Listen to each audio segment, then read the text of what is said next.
Welcome to Tripura Info News Update.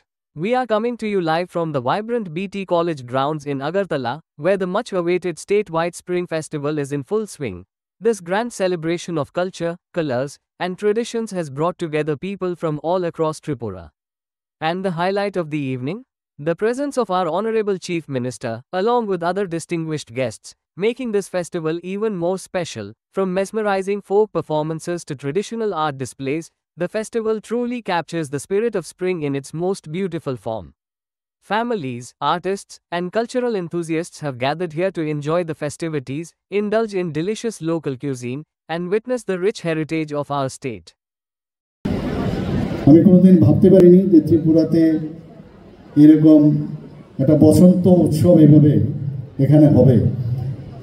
আমি নিশ্চিত যে এখানে যারাই উপস্থিত আছেন, যারা এইভাবে কোনোদিন আগে যেটা বলা হয়েছে, আমাদের যিনি এখন ইনচার্জ আছেন পশ্চিম জেলার সভাধিপতি, উনি বলছিলেন যে আগে টাউন হলে বা আমাদের রবীন্দ্র ভবনে এই ধরনের উৎসব হতো। আমার সত্যি আজকে আমরা ওনাকে মিস করছি যে আমাদের যিনি স্বর্গীয় হয়েছেন, আমাদের প্রাক্তন এই সভাধিপতি বলাই গোস্বামী মহোদয়, উনি ইচ্ছা প্রকাশ করেছিলেন যেন এই বসন্ত উৎসব এখানে যেন হয়, এবং ওনার নির্দেশেই, ওনার কারণেই কিন্তু এই স্টেজটা এখানে তৈরি হয়েছিল। ওনাকে আমি স্মরণ করে ওনার প্রতি শ্রদ্ধা জানিয়ে আমি দু চারটে কথা আপনাদের সামনে রাখতে চাই। আমরা জানি যে বসন্ত উৎসব সাথে হোলির একটা বিরাট সম্পর্ক। আমাদের বিদ্যা দেবী সরস্বতী দেবীর যখন পূজা হয় তার ঠিক 40 দিন বাদেই কিন্তু হোলি আরম্ভ হয়। এখন সেই আমরা জানি হোলিকা যিনি রাক্ষসী ছিল, তাকে নিধন করার পরেই, যখন সমাজের জন্য খুবই ক্ষতিকারক ছিল, মানুষের জন্য একটা ক্ষতিকারক রাক্ষসী ছিল, তাকে যখন নিধন করা হয় তখন হোলির মাধ্যমে, হোলিকার থেকে কিন্তু হোলির সৃষ্টি হয়। আমরা সবাই জানি বিষয়গুলো। কিন্তু আজ থেকে প্রায় 100 বছর আগে রবীন্দ্রনাথ ঠাকুর, আমরা সবাই জানি যে শান্তিনিকেতনে ওখানে যারা বসবাস করতেন, ওখানে উনি একটা সম্মেলন করেন। সেই সম্মেলনে এই বসন্তকাল এবং এই হোলি সেটাকে একসাথে করে সেখানে এই যে বসন্ত উৎসব উনি পালন করেন। তারপর থেকে কিন্তু আমরা আস্তে আস্তে করে সব জায়গায় এই বসন্ত উৎসব শুরু হয়। আমাদের সত্যিই আজকে রবি ঠাকুরের কথা না বললেই নয়। আমাদের কৃষ্টি সংস্কৃতি যাই বলি, রবীন্দ্রনাথ ঠাকুর যা আমাদের দিয়ে গেছেন এগুলো আজীবন চলবে, এখনও চলছে, আগেও চলছিল, এবং ওনার যে সৃষ্টি সেটাকে সামনে রেখে আমরা কিন্তু বেঁচে আছি। এখানে ত্রিপুরাতে আমাদের মহারাজা বীরচন্দ্র মাণিক্য বাহাদুর, মহারাজা বীর বিক্রম কিশোর মাণিক্য বাহাদুর, ওনাদের সময়েও ত্রিপুরা রাজন্য আমলেও কিন্তু এই রাজমহলেও কিন্তু এই বসন্ত উৎসব হয়। আমরা যদি পুরো জাতি জনজাতি সবাই কিন্তু এই রাজ বাড়িতে গিয়ে এই ধরনের উৎসব এখানে হয়েছে।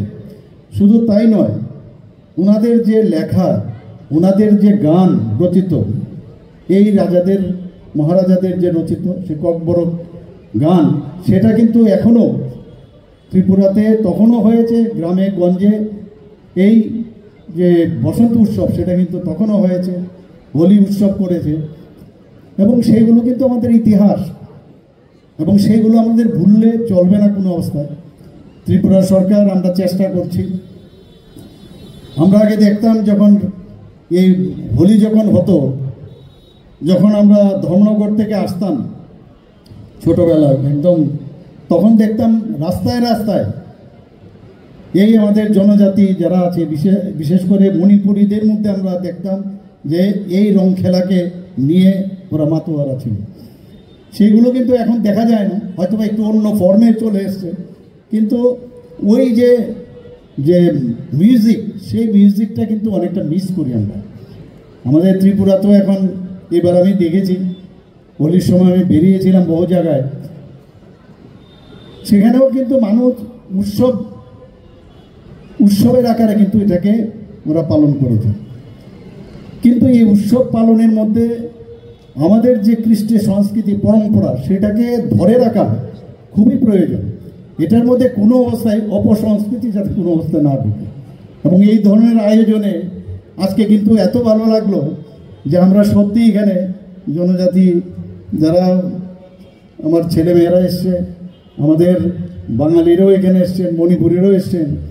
এই যে আমাদের একটা মিশ্র একটা মানে সংস্কৃতি, সেটা যে এতদিন ধরে চলে আসছে, সেটা আগামী দিনও চলবে। সেটা কিন্তু আজকে এখানে দেখলে বোঝা যায় যে আমাদের ফিউচার স্টিল ব্রাইট। আমাদের নেক্সট জেনারেশন এর থেকেও আরও ভালো করবে। এবার যেমন আমরা ওপেন জায়গায় আমরা করলাম, সেটা আগামী দিন আরও ভালো হবে। এখানে এই যে ঋতু, বসন্ত ঋতুতে কোকিলের আওয়াজ, এটা তো আমরা তখনই বুঝি যে বসন্তকাল এসছে। সব ঋতুর মধ্যে কিন্তু এই বসন্ত ঋতুর সবচেয়ে আমরা বলি যে মানে এটাকে king of the all the ঋতু, 6টা ঋতুর মধ্যে কিং আমরা যদি বলি। এবং এই ঋতুতে রবীন্দ্রনাথ যেভাবে বলেছে যে দৌড় খুলতে হবে, যারা ঘরের ভিতরে আছে সবাই বেরিয়ে এসো। তোমার মনের যে এতদিন ঘরে বসেছিলে, বিশেষ করে যারা আমাদের মায়েরা বোনেরা আছেন, তোমরা বেরিয়ে এসো, এসে সমস্ত পৃথিবীতে উজাড় করে দাও তোমার আনন্দ, তোমার উৎসাহ, তোমার চিন্তা ভাবনা, সেগুলো উজাড় করে দাও।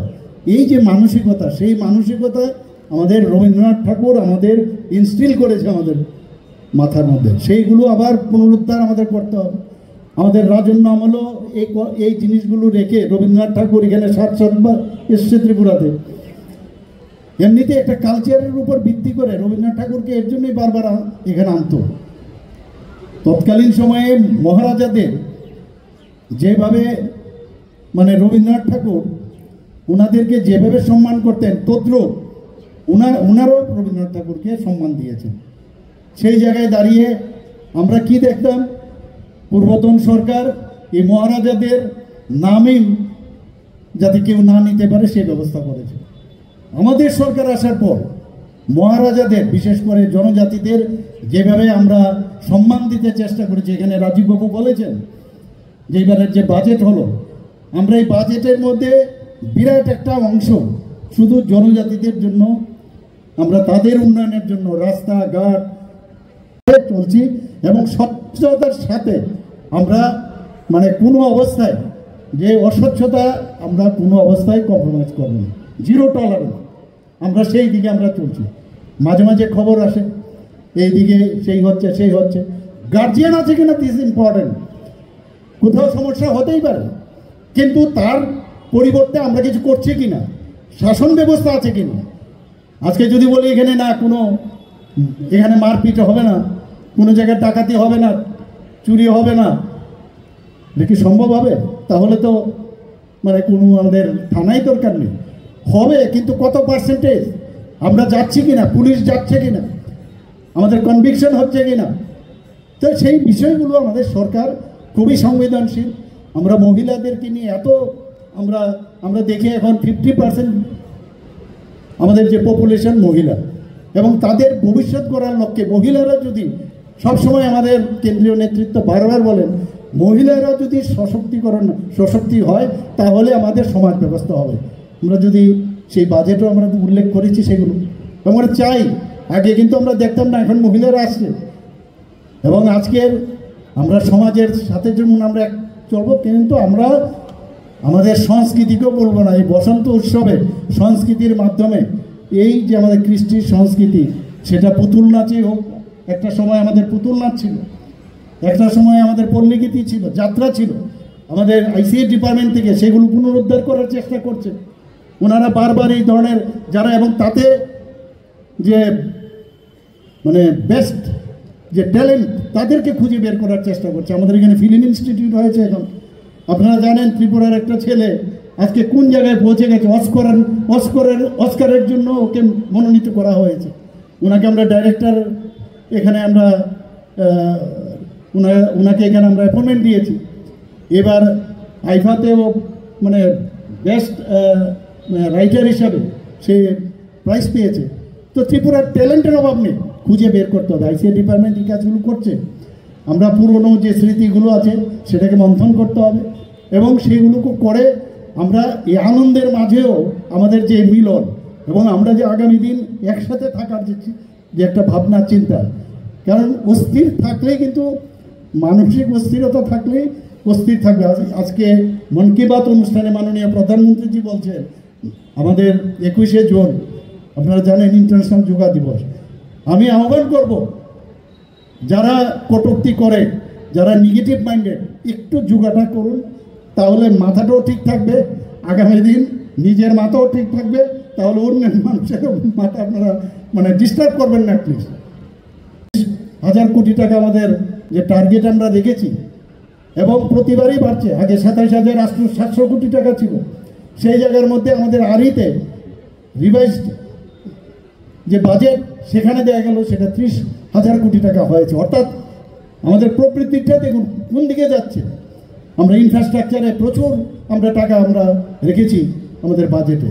এমন সব বিশেষ জিনিসগুলো আমরা এইবার বাজেটে রেখেছি। যারা ইন্টেলেকচুয়ালি হ্যান্ডিক্যাপ, আমরা জানি ইন্টেলেকচুয়ালি যারা বিকলাঙ্গ, তাদের সম্পর্কে কেউ চিন্তা ভাবনা করেনি।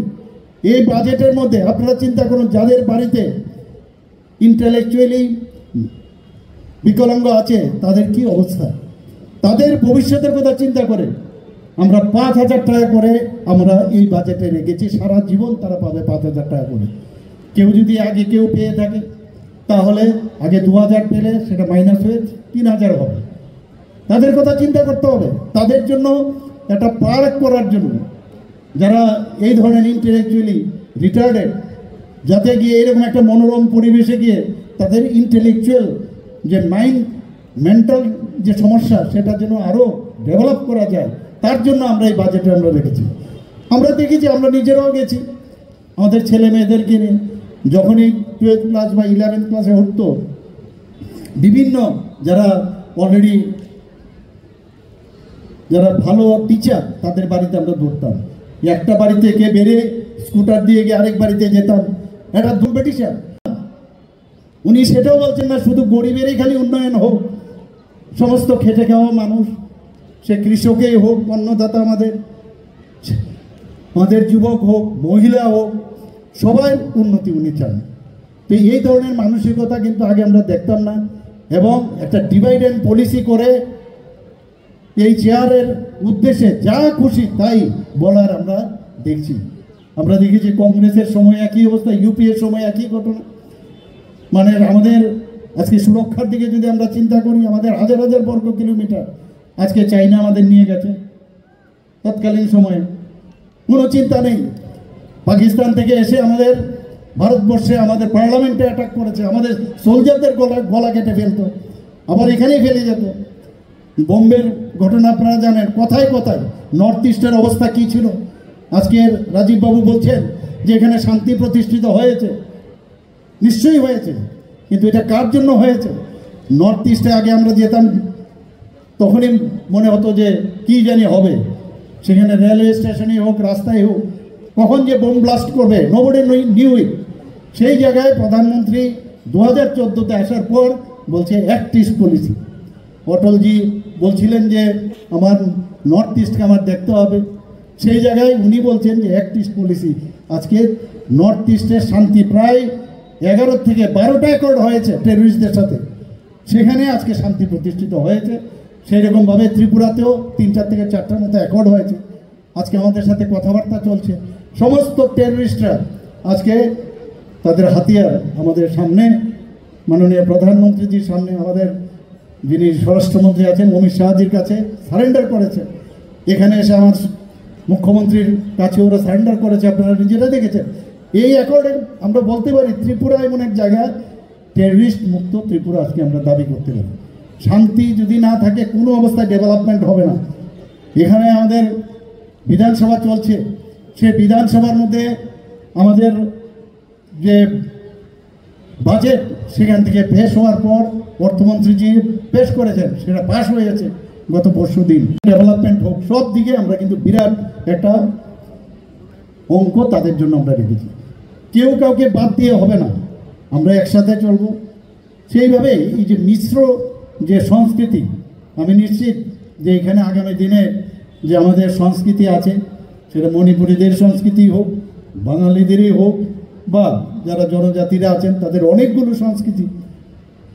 আজকে আমরা কিন্তু নিজেদের, আমরা অনেক সময় আমি বলি যে আমরা কিন্তু মোমবাতির নিচটাই সবচেয়ে বেশি অন্ধকার, আলো দেই ঠিকই, কিন্তু আমরাই আমাদেরকে জানি না। ত্রিপুরার মানুষ অনেকে জানে না যে ত্রিপুরার সংস্কৃতি এত মানে সমৃদ্ধ, যেটা আমরা নিজেরাই সেটাকে আমরা বুঝতে চেষ্টা করি না। সেটাকে আমাদের বুঝতে হবে নিজে, তাহলে নিজেও গর্ববোধ করবেন যখন বাইরে যাবেন বা যখন বাইরের মানুষের সাথে কথা বলবেন। You should be proud of our culture, এটা বলা দরকার আমাদের। আমরা এটা নিজেরাই বুঝতে আগে বোঝার চেষ্টা করুন। আমি নিশ্চিত এখানে বহু লোক ত্রিপুরাকে ভালোভাবে চিনেও না, যায়ও না। আগরতলায় থাকলো বা যে যে জায়গায় আছে বাসে এতটুকু, এখান থেকে কেউ যাবে ওই মরিশাস যাবে, কেউ কোথায় যাবে, সিঙ্গাপুর যাবে, থাইল্যান্ড যাবে। আরে আগে তো ত্রিপুরাকে খুঁজো। ত্রিপুরার মধ্যে অনেক জায়গা আছে যেখানে কোনো অংশে ত্রিপুরার মানে দর্শনীয় জায়গা সব। তা আগে নিজেকে চিনা, অর্থাৎ নিজের যে চিন্তা ভাবনা, সেটা নিজেকে চিনার মধ্যে যে আনন্দ, সেটা যেমন ব্যক্তিগতভাবেও হয়, রাজ্যের বেলাও সেটা সেরকম। আপনাদের বুঝতে হবে যে এই ত্রিপুরাকে কারা সামনের দিকে এগিয়ে নিয়ে যাবে, এই দেশকে কে এগিয়ে নিয়ে যাচ্ছে। আজকে প্রধানমন্ত্রী নরেন্দ্র মোদীজি যেভাবে দেশকে এগিয়ে নিয়ে যাচ্ছে, সেটাকে বুঝতে হবে আপনাদের। এখানে কোনো আর মানে কিন্তু পরন্তু থাকার কোনো কথা নয়। বারবার মাননীয় প্রধানমন্ত্রীজি যেভাবে দেশকে সুরক্ষিত রাখছেন, আজকে দেশের ইনফ্রাস্ট্রাকচার ডেভেলপমেন্ট করছেন, 11তম অর্থনৈতিক যে পজিশন, সেখান থেকে আগামী দিনে উনি চাইছেন যে 2000 মানে আমাদের থার্ড পজিশনে আনার।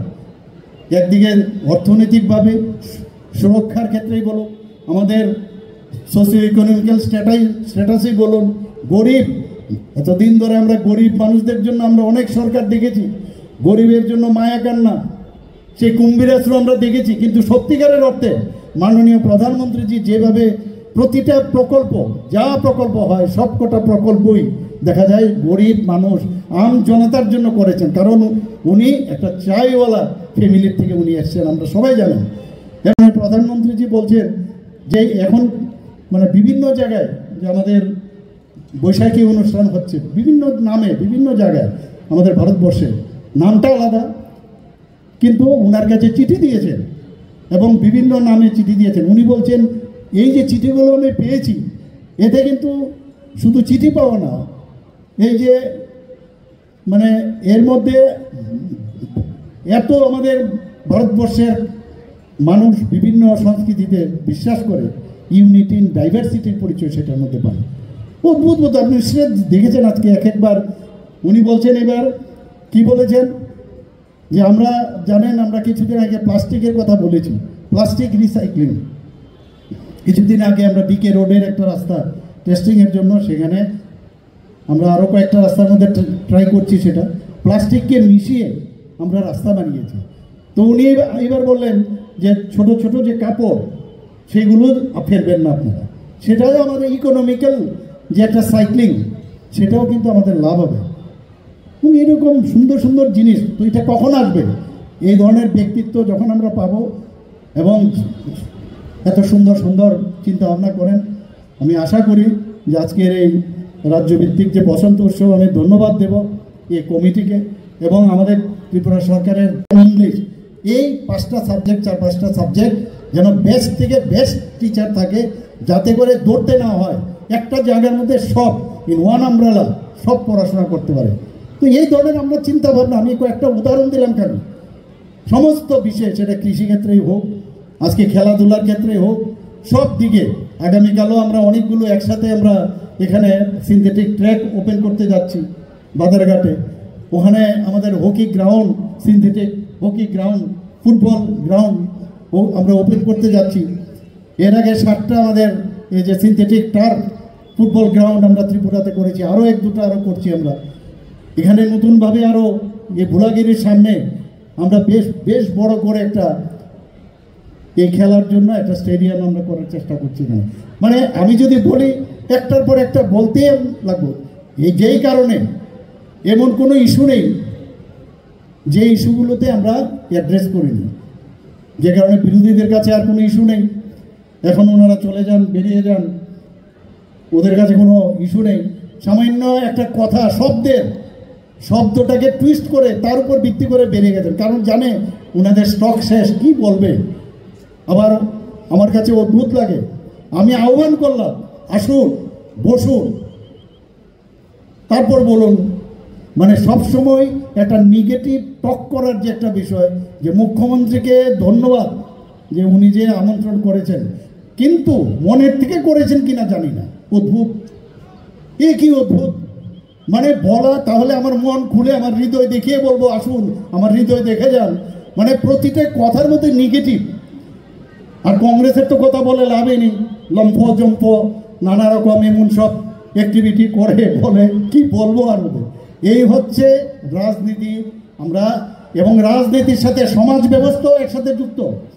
এদের কারণে সমাজে অনেক ক্ষতি হয়েছে, আমরা দেখেছি। এখানে খুন, সন্ত্রাস, অগ্নিসংযোগ সমস্ত জায়গায় একমাত্র এই ধরনের ব্যক্তিরা ছিল, আছে বলেই কিন্তু আমরা এখন মাননীয় প্রধানমন্ত্রী নরেন্দ্র মোদীজি এবং স্বরাষ্ট্রমন্ত্রী অমিত শাহজি কারণে আমরা এখন ঢাল হয়ে আমরা কিন্তু দাঁড়িয়েছি। ওদের আর সুবিধা করতে পারছে না, এর জন্যই নানা রকম অঙ্গভঙ্গি ইত্যাদি করে, কিছু কিছু লোকের মাধ্যমে নানাভাবে প্রচেষ্টা করে, কিন্তু এতে কোনো কাজের কাজ কিচ্ছু হবে না। কারণ result Sage what is there position.